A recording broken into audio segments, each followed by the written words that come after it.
But first, Texas Democrats who fled the state to block attempts to vote on a congressional redistricting plan say they will stay away until the end of the Texas legislature's special session, despite threats of arrest. The standoff is also triggering a response from Democratic states.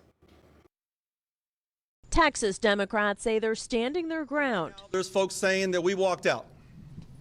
And I think everyone behind me will say, we're standing up. And as Texans would say, we're standing tall. Appearing this morning alongside the Democratic National Committee chair and the governor of Illinois. Texas Republicans are trying to diminish the voting power of their own constituents, and in doing so, diminish the rights of Illinoisans and all Americans. Back in Texas, State House GOP leaders issued civil arrest warrants for the more than 50 Democratic lawmakers who left to block a vote on newly proposed congressional districts. There will be consequences. Texas Republican legislators drew the new maps after President Trump said he wanted to increase the GOP's chances of picking up more seats in the state. I won Texas. I got the highest vote in the history of Texas, as you probably know. And we are entitled to 5 more seats. The Texas showdown has national implications ahead of next year's midterms. And now some Democratic governors across the country say they'll do what they have to fight back. California Governor Gavin Newsom says he's considering a special election in the fall to move forward with redrawn maps to boost Democrats' chances there. They've triggered this response, and we're not going to roll over. And we're going to fight fire with fire. Texas Democrats say part of their goal is to pressure blue states to take action as more Republican-led states consider the same. Natalie Brand, CBS News, the White House. Several other states are now considering redistricting as well, with legislators, Republican-controlled Missouri and Democratic-controlled Maryland, saying they are working on bills of their own to redraw the boundaries in those states. Well, here's a look at the forecast across the region. You're looking at the current temperatures in Bentonville, 84, feels like 86. Well, we've got some abundant sunshine out there. Pretty good afternoon. 89 in Fort Smith, feels like 94. Notice we're starting to see those feels like temperatures creeping back into the area. It's only going to get warmer from here. Here's a look at what we've got with some of those local temperatures, ranging anywhere between the lower to upper 80s, even some 90s popping up on the board by this hour. And you can see it's just going to be starting to get a little bit warmer as we start getting further and further into this week, starting to see those feels like temperatures in the, let's say, lower to mid 90s in the River Valley. That's where it is a little bit higher. Here's a look at that hourly forecast. Got abundant sunshine today. It's going to be a little warmer compared to yesterday. Same for the River Valley. We're also going to be talking about maybe some wildfire smoke, giving a little bit of a haze to the sky over the next couple of days. We'll have the latest information on that and how long this heat is going to last and when it returns coming up. Thanks, Joshua. A federal judge temporarily put a halt on a law that would require the 10 Commandments to be displayed in all public schools in Arkansas. The law was set to go into effect this morning and would have required the 10 Commandments to be hung in, quote, conspicuous places in every elementary and secondary public school classroom and library in large font. A group of Fayetteville parents filed suit claiming it violates the U.S. Constitution's First Amendment. 4 Arkansas school districts are listed as defendants in the lawsuit: Fayetteville, Springdale, Bentonville, and Siloam Springs.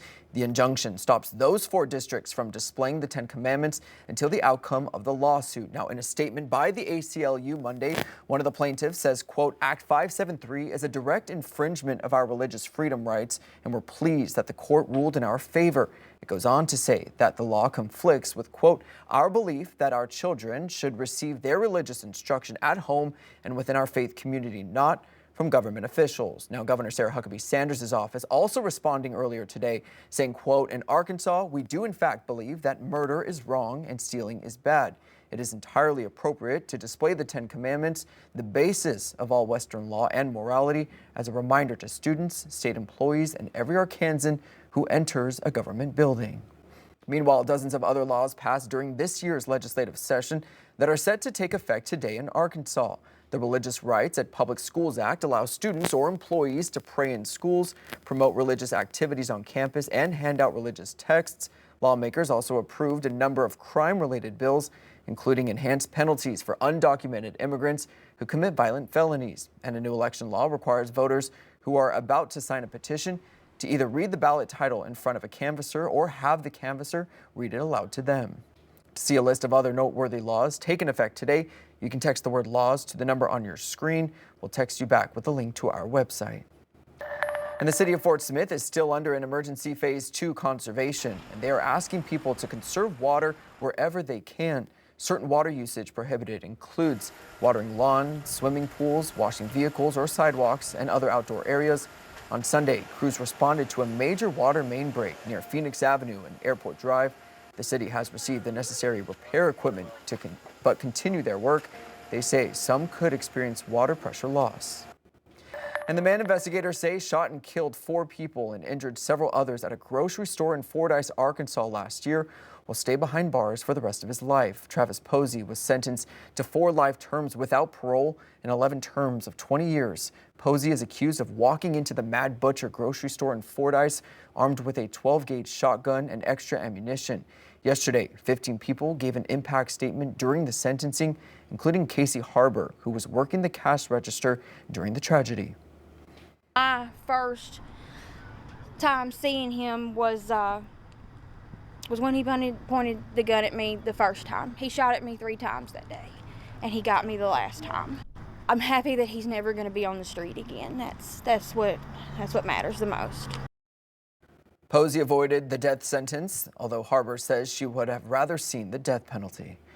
And the arraignment for the suspect in the double homicide at Devil's Den State Park has been moved up by 11 days. Andrew McGann will now go before a judge on August 14th. The judge's order states the court found good cause exists to reset the arraignment. The new hearing is set for 8 a.m. at the Washington County Detention Center in Fayetteville. And a formal complaint has been filed asking the Arkansas Joint Performance Review for a full investigation into how the Franklin County Prison Plan was approved. 5 News reporter Claire Ervabach has the story. Gravel and Grit say it used the Freedom of Information Act to look into the state's decision-making process for the project, but leaders say what they found did not match what the state was saying publicly. We're seeing 2 different stories here. We're seeing what the state is telling people and the general public, and then we're seeing what they're telling each other behind the scenes via our FOIA requests, and they're completely conflicting ideas. Gravel and Grit director Adam Watson says their research raised concerns, including how quickly the site was chosen after an intern found the property online, and more recently, whether the land has enough water to support a facility of that size. You have the governor put out an 864-page quote-unquote survey, which in and of itself notes that it's preliminary and that more studies are needed. But then a month later, come to find out, they drill test wells and there's no water available at the property. That's why Gravel and Grit is pushing for a formal investigation. The Arkansas Joint Performance Review Committee, according to its mission statement, investigates problem areas within state government operations. Watson says this is not the right location for the prison. And if we are going to spend this kind of money on our correction system, there's better places and more efficient places to spend these dollars that address the roots of the problems that we're having, as opposed to just infinitely building more beds. He also emphasizes the impact on local families and says it's unreasonable for multiple residents to live so close to a large prison facility. There's no reasonable scenario in which it seems proper for the state to just decide that all of the sudden, 605 families should have to live within 5 miles of one of the biggest carceral facilities in the United States. And 29 of those families are going to have to share a razor wire fence with it. That's never appropriate. Not in Arkansas, not in the United States. Most importantly, Gravel and Grit wants to ensure all facts are fully disclosed so the community can make informed decisions. We want to get the answers that we are missing so that the full story can get out there. From an objective standpoint, this site makes no sense for a property of this size. The facts speak for themselves in this case. All we want is for all of the facts to come out and for people to be able to make a decision based on those facts. The group also created an online petition, which now has nearly 700 signatures. It will be open for signing through Wednesday and then sent to the Joint Performance Review.